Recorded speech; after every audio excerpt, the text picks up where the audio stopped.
Hey guys, so David here. Like we promised, we're going to start giving you some ideas, things you maybe do at home to maintain your strength. And as a lot of you guys know, probably one of my favorite things is hangboarding. It's just a great way to help develop strength and maintain those fingers. So we're going to go over a couple of things here, and then this video I'm going to explain a little about hangboarding, and there'll be another one that accompanies this, which is going to actually be a session you can do at home. Okay, so first thing you want to do is you want to warm up a little bit. Now, I know you don't have a lot of routes at home to climb and warm up on, but very simply, get on either doing jumping jacks or push-ups or a treadmill or something, and get your heart rate up to about 110, 120, where you feel like it's kind of beating hard. That's going to get some blood flow into your fingers. It's probably going to take 5 minutes or so to do that. After you've done that, then you can just simply take your fingers and do some simple stretches with them, movement with them, to kind of tell the tendons are going to start working. One of my favorite ones is I'm going to take my fingers together, I squeeze into a fist, I push the fingers straight out, I squeeze into a fist, and I raise the fingers up. Squeeze out, squeeze up, okay? I may do those for a minute or two. All you're doing is you're telling your tendons that you're going to start working, and so the tendons are going to start getting better nutrition oriented towards them.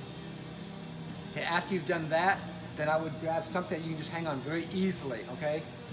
Just the side of a wall or something you just hold on to, and just do a couple of kind of gentle pull-ups like that. Nothing hard. All you're doing again is just telling your tendons we're going to start working pretty hard. Okay? That would be a pretty decent warm-up.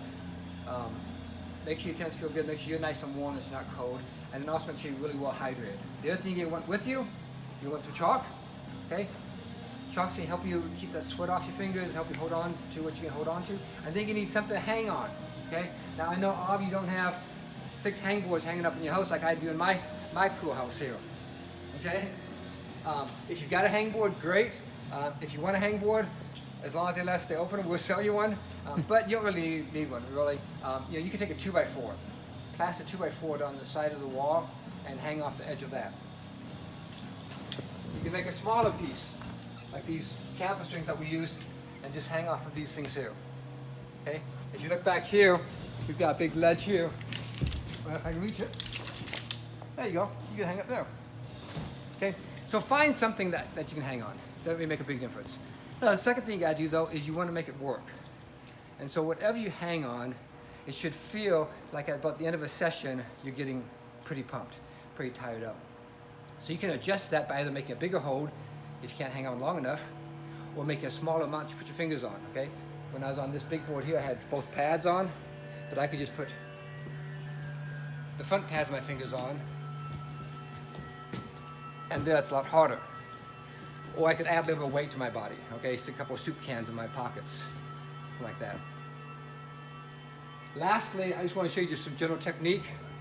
I actually kind of hang here. I let Nays, who's doing my good camera work, by the way, Nays, excellent. I like the way you make me look just so real.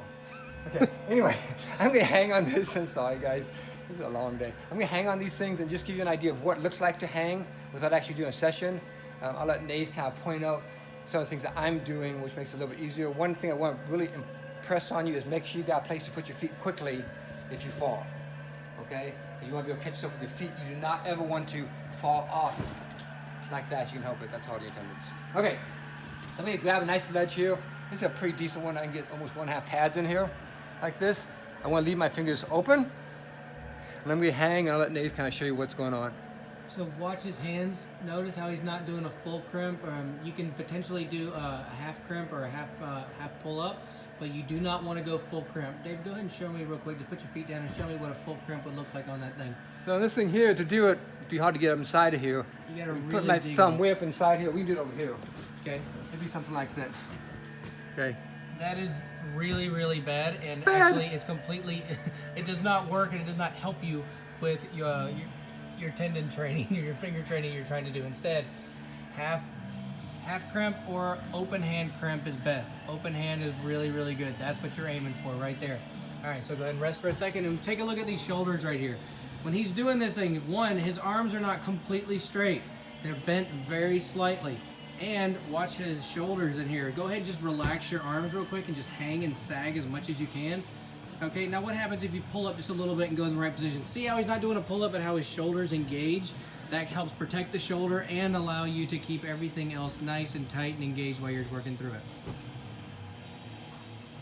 Very cool. So there you have it. We're going to do a session here in a few seconds, show you how to do that one. You can actually do it with us and go from there. Thanks.